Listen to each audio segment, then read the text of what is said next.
All right, everybody. We're going to see if we can do this. I'm doing a 2x zoom to see if we can get some better shots when I do some still shots and hold it and kind of zoom in and stuff. So what we've got here is a Bulova. Now, I know some people go, oh, Bulova, mall watch. It's not. Yeah, they sell them there, but they also sell Citizen, Seiko, Hamilton, and it just depends on what mall you go to. I go to some malls in this area, and you'll have Hublot and Rolex and everybody else, Grand Seiko, Tog. So just because they sell at the mall doesn't mean that it sucks. Bulova is a 150-year-old company. They've been around. They started, I think, in the U.S. in New York City. They are now owned by the Citizen Group. They do have a rich history. They've been the second watch on the moon, being this guy right here. Second watch to go on the moon when David Scott's Omega crapped out, and he luckily had a backup watch, the prototype, that had been submitted to NASA for consideration.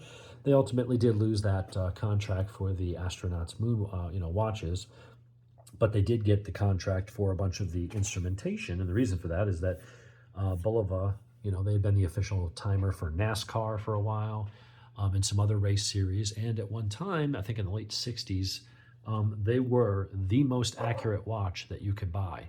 I don't recall if Accutron was part of them and then branched off into her own brand later, but the Bulova Accutron was the most accurate watch you can buy. And even still today, some of their quartz watches with the 262 kilohertz movement are some of the most accurate quartz watches you can buy today. They are insanely accurate, within seconds per year. So Bulova's not a bad watch. This one is an automatic, though. It's not a quartz. So let's open it up and see what it is. Comes in a basic cardboard box. What this is a Maquina. So what I liked about it was, I saw on one of the subreddits somebody talking about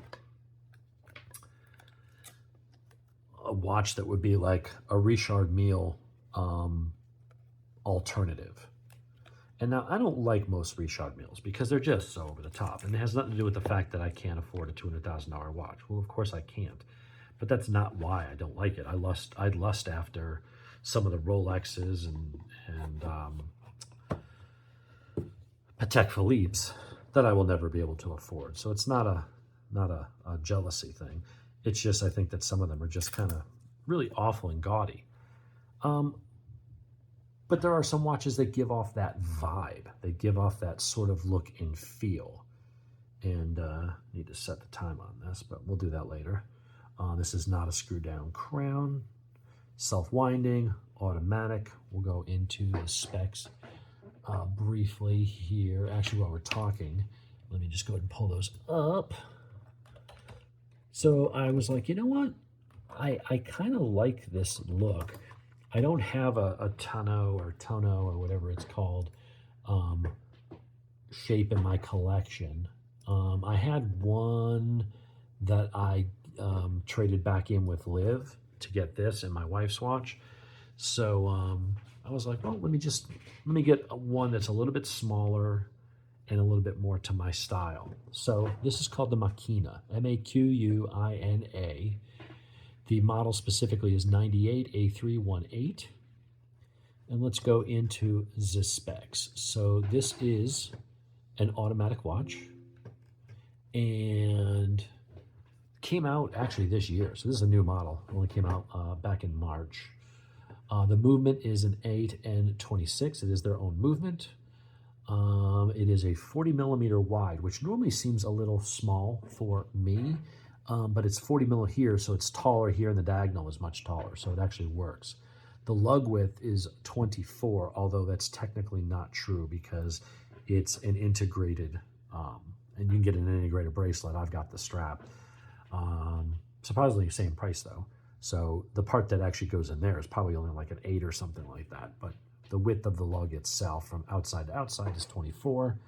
Weight is 94 grams, so fairly light, not too heavy.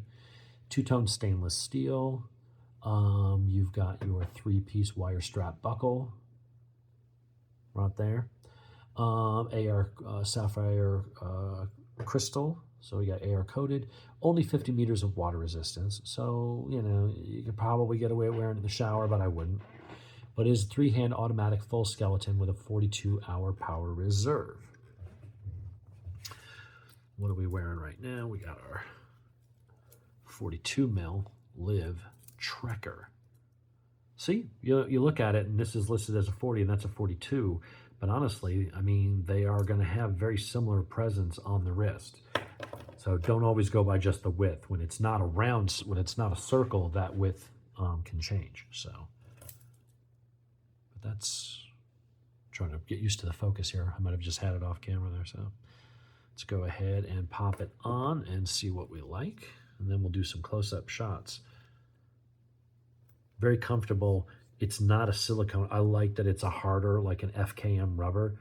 Silicone tends to me to be a little bit too soft, and it tends to like tug on your arm hair, and you pet the dog or you got a cat, and it always tends to be like a lint magnet. Looks really, really good though on the wrist. Yeah, I like that a lot. So you've got this blue. Let's see, we'll take this off for a second. You've got this deep, deep blue, like a dark navy blue, all around the bezel. It is stainless steel, so it's probably got some kind of PVD or some type of coating. So you will want to be careful not to bang it on the tabletop or scratch it up and stuff like that. But I like that. The bracelet made it look just a little too blingy because you got some nice machining and stuff going on the sides here. We'll do some close-up shots. Really well done. Nice brushed, lesser brushed inside in those grooves. High polish outside, then it transitions over here to brushed. It's a nice combination of a lot of things going on all at once. It is a little bit busy.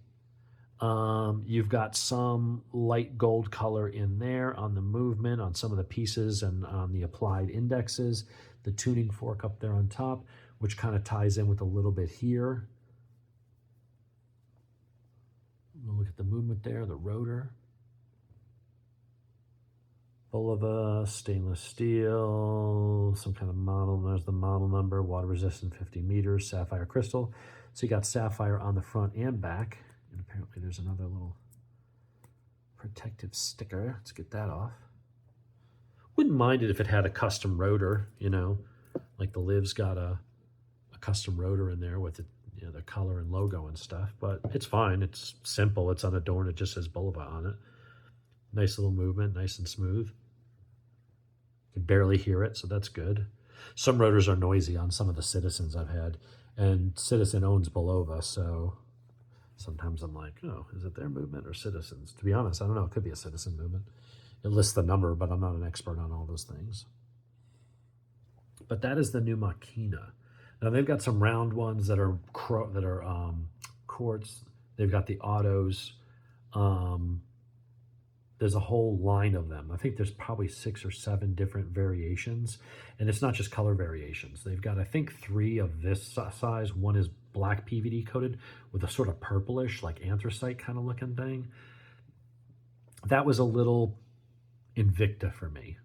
I like that the sapphire is kind of a little bit domed, a little bit curved. It's just a nice watch to sit on your wrist. It definitely feels good. It's light. I mean, for the watch that size, you look at it and go, oh, that probably looks heavy. After just taking this thing off, it's like a featherweight. But it's nice. It's sporty. You could pull it off casually. You could pull it off a little more dressy. I can't see anything wrong with this. So there you have it. That is a Maquina. Getting service done on it shouldn't be that hard for, you know, being that they are so common. Any decent jeweler should be able to do that. But yeah, I love being able to see kind of what's going on. I mean, on the back, you got the open case back, but that only matters when you have it off your wrist. When you've got it on your wrist, it's nice, like my open heart Hamilton, which is round, also blue and white and stuff, and I guess similar in some ways. But I don't have anything else in my collection currently with that type of dial or that type of shape. So that's a nice little piece of the collection. They're not that expensive. $600. Plus tax and stuff like that. But $636 plus tax and everything. So overall, really nice. So I'm going to wipe off the fingerprints real quick. We'll do a couple close-up shots. So there is the face. Really nice. Come over to the side. Got the crown.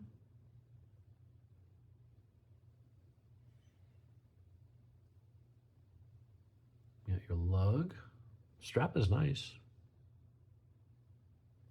Let's go to the other side. Just a simple little Accutron tuning fork. And we'll do another close-up of the back.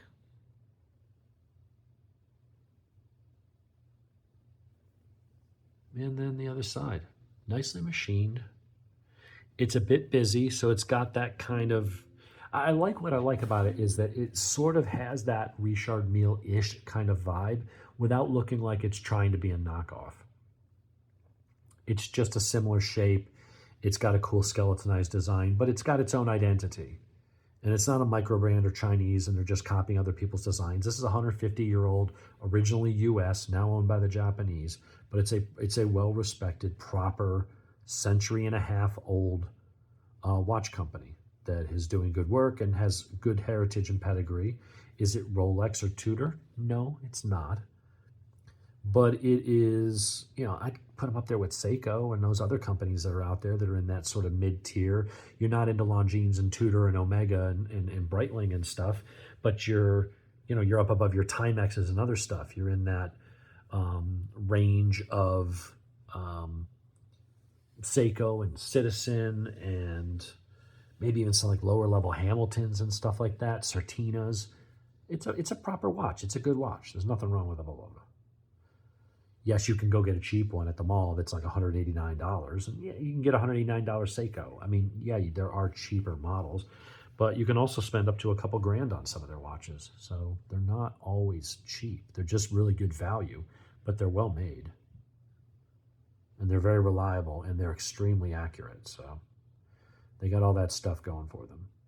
But there you have it. That is the new Maquina. I think I'm going to put my tracker on the winder for a bit, and I'm going to wear this today. The only downside to it, honestly, is that proprietary. If you want to replace the straps, you're going to be limited because it's kind of an integrated strap or bracelet. You're going to have to find something that has the right dimensions here that meets up with that angle and only has the 8mm inside and all that. But you got three choices. You got black with purple, you got this blue with the blue strap, and then you got the same watch with with the bracelet. The bracelet looks good too. I've just got so many watches with bracelets. I'm like, let me get one with a strap. So there you go, folks. That's the new Maquina.